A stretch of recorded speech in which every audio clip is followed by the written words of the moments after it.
sabi ko pupuntahan natin? Saturday na pala yun? Oo, sis. Di ba nasend ko na sa'yo yung address? Hihintayin kita doon. Pumunta ka, ha? Oo, pumunta ako. Yay! See you!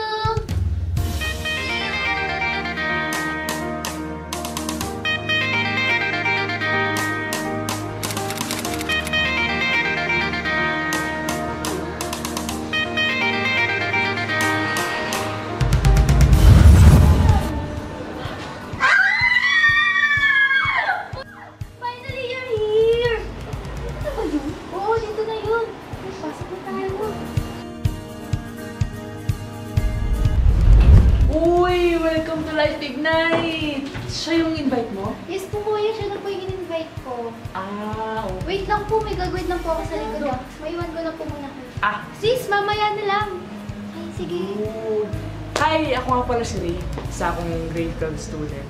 Anong grade mo na pala? Grade 10 po. Grade 10. Alam mo ba? Grade 10 ako nung in-invite ako dito. Tapos ngayon, sana akong part ng music team. I feel so happy serving the Lord. At saka dito ko rin na-meet yung mga friends ko. Ay! Hala!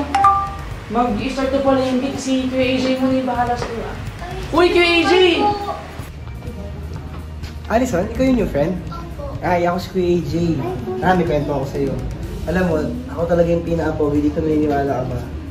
Pero, muntik pa nga silang mabawasan eh. Buti na talaga, bumalik ako. Nakatarami sa lipa ko sa'yo. Alam mo, na-realize ko na kahit ilang beses ka lumayo, tumagbong pala yung kay Lord. Habulin ka pa rin ng pag-ibig din. Diba? Tsaka na-realize ko rin na this is my home. Wow. So, feel at home. Ate Faye! Si Alison. Uy! Hi! You're here! Welcome! Jay, dito ka po pala nagsisimba? Oo, actually matagal na ako dito. 9 years na. Wow! Simula high school hanggang ngayon na nag-work na dito pa rin. Kasi dito ko talaga nahanap yung purpose ko sa buhay eh. Ang sarap maging instrumento ni Lord at makita yung mga kabataan na talagang nababago. Sobrang faithful ni Lord. Alam mo, habang tumatagal, mas mamahalin mo yung buhay ng kasama si Lord. At ngayon na nandito ka na, mangyayari din yun sa'yo. 10! 9!